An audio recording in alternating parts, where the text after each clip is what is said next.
Non, non, non, non, écoutez, écoutez. C'est vrai, d'un premier abord, dès que vous voyez un humoriste, un comédien, vous pensez que là, il vient pour faire rire. Là, je ne suis pas venu pour faire rire. Donc, restez tranquille. Bon, je tiens déjà à vous affirmer que devant vous, vous avez quelqu'un qui n'est pas allé à l'école. Je suis analphabète, comme on le dit.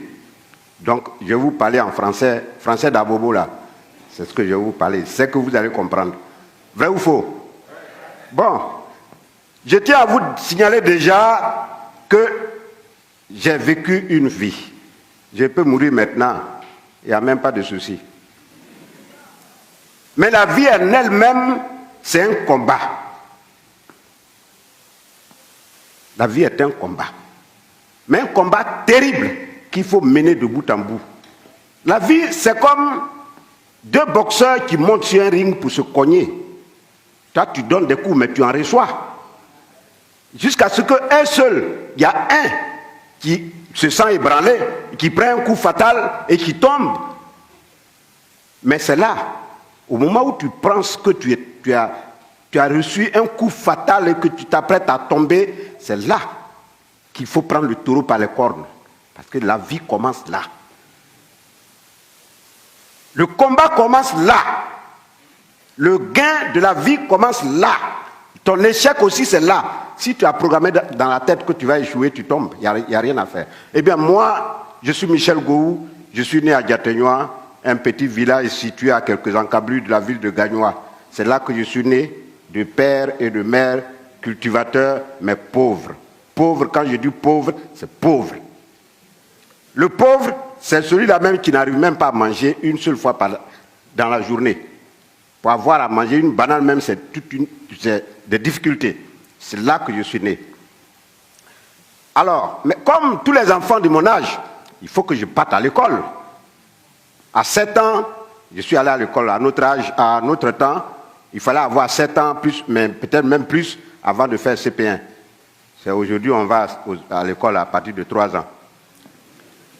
Moi, j'ai eu mes 7 ans, mais j'ai vécu une enfance très difficile, assez remuée. Et à 7 ans, on m'a inscrit à l'école, comme tous les autres enfants, comme je le disais. J'ai commencé au CP1, CP2, CE1. Arrivé au CE2, j'ai senti en moi une chaleur pas possible dans mon corps. C'est comme si on avait allumé du feu, comme s'il y avait un foyer dans mon corps.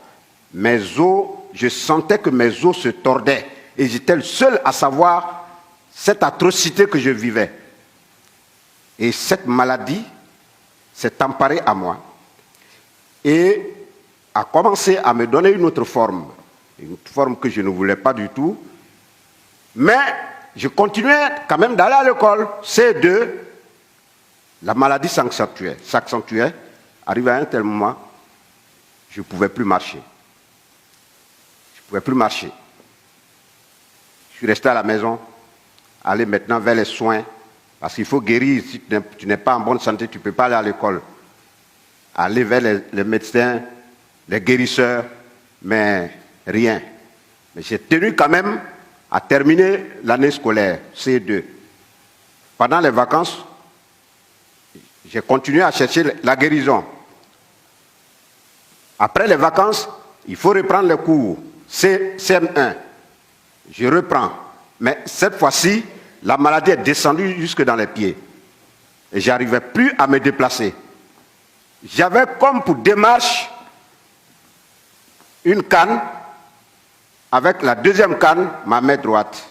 Donc la canne, je m'appuyais sur la canne, mais pour lever le deuxième pied, je me faisais aider par le bras droit. Et c'était difficile. Et mon école était située à 1 kilomètre de mon lieu d'habitation.